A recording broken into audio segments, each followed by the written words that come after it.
Hi hello नमस्कार. कसे आहेत सगळे? मज्जेत ना? मज्जेतच असायला हवं. मी गिरीजा स्वागत करते तुमचं आपल्या एका नवीन यूट्यूब व्हिडिओमध्ये.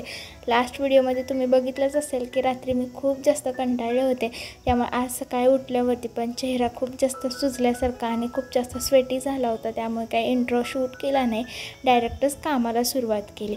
सकाळ सकाळी मी ॲपल सायडर व्हिनेगर घेते, तुम्हाला माहितीच आहे. त्यासाठीच थोडंसं पाणी कोमट व्हायला ठेवलं होतं. म्हणलं कोमट पाणी झाल्यानंतर त्यामध्ये 1 चमचा मिसळून मी ते रोज सकाळी पिते.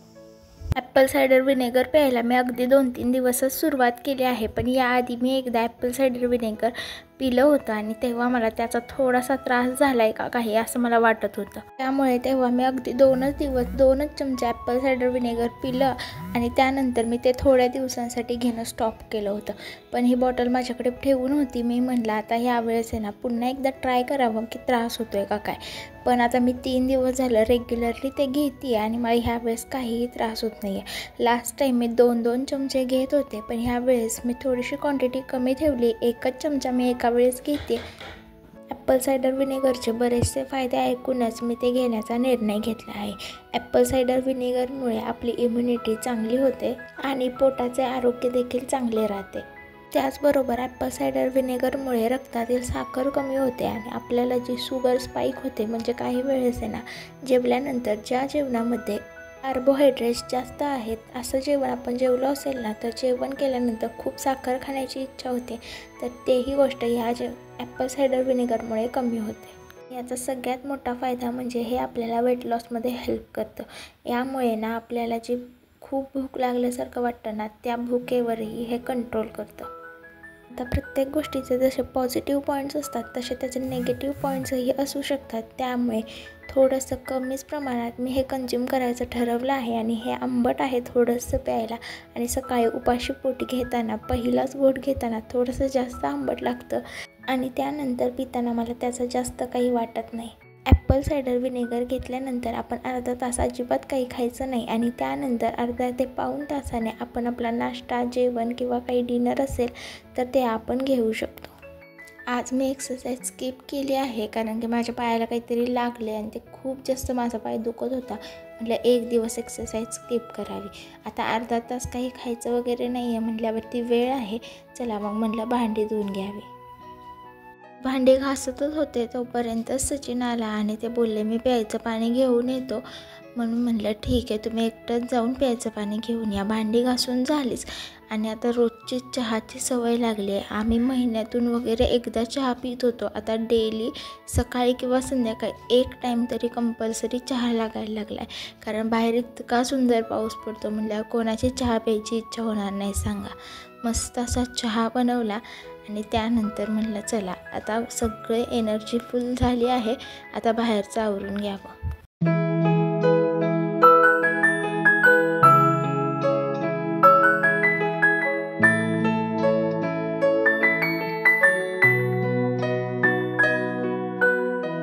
हा घरातला पसारा तर आता काही नवीन राहिलेला नाही आहे. रोज सकाळी हा पसारा होतो. रोज सकाळी मी हा पसारा आवरते, तरी दुसऱ्या दिवशी पुन्हा सकाळी हा पसारा झालेलाच असतो.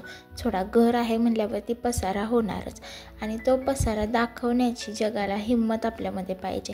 नाहीतर काही लोक असतात ना, खुर्च्यांमध्ये कपाटांमध्ये असा पसारा घालून ठेवतात आणि त्याच्यावर एक मोठा पडदा टाकून ठेवतात. तसं तरी ॲटलिस्ट मी करत नाही. पसारा दाखवते तर पसारा आवरलेला पण दाखवते. घर स्वच्छ ठेवण्याचं हेच मोटिवेशन मी तुम्हाला देत असते. प्रत्येकाच्या घरामध्ये एक अशी खुर्ची असते ज्यामध्ये इकडून तिकडून येऊन प्रत्येकजण कपडे आणि पसारा टाकत असतात. माझ्या घरातही ही अशी एक खुर्ची आहे, पण ही खुर्ची मी रोज सकाळी आवरते आणि पुन्हा दिवसभरात यामध्ये पुन्हा पसारा होतो.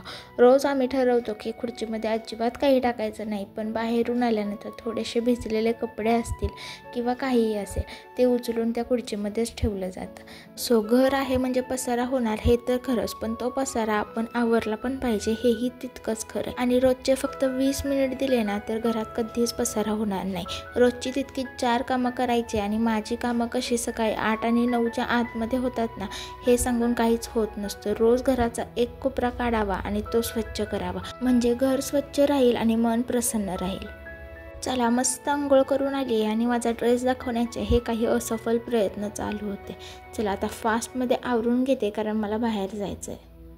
असफल असे तसे प्रयत्न करून झाल्यानंतर शेवटी मी वेणीच घालायचं ठरवलं, कारण प्रवासामध्ये केस खूप खराब होतात. शाळेत होतो तेव्हा असं वाटायचं की कधी एकदाच शाळा संपते आणि ह्या 2 वेण्या सोडून मी मस्त मस्त हेअरस्टाईल करून कॉलेजला जाते.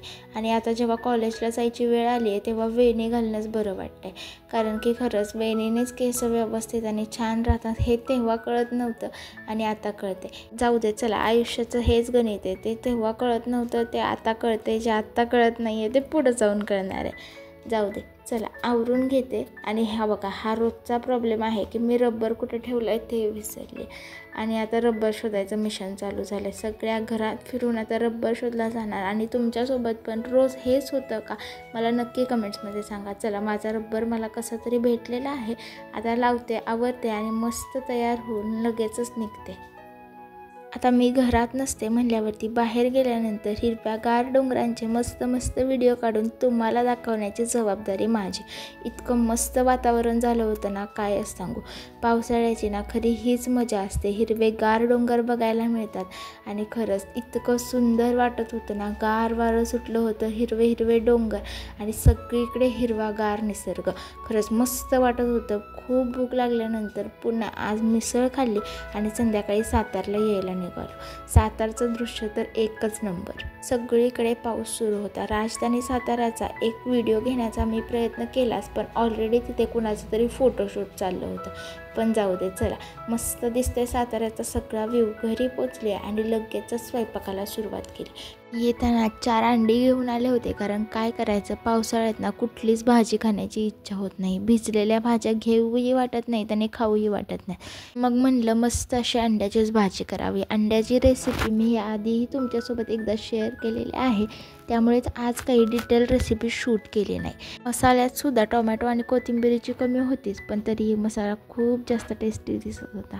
चला, मस्त अशी भाजी करून घेते आणि फायनल लुक तर तुमच्यासोबत नक्कीच शेअर करेन. आणि हो, ही अंड्याची भाजीसुद्धा मला सचिननेच करायला शिकवली आहे, कारण आमच्या घरी मी कधीच अंड्याची भाजी बनवलेली नव्हती. आणि जरी बनवली असेल तरी प्रत्येक घरची पद्धत वेगळी असते. ही पद्धत मला सचिनने शिकवली.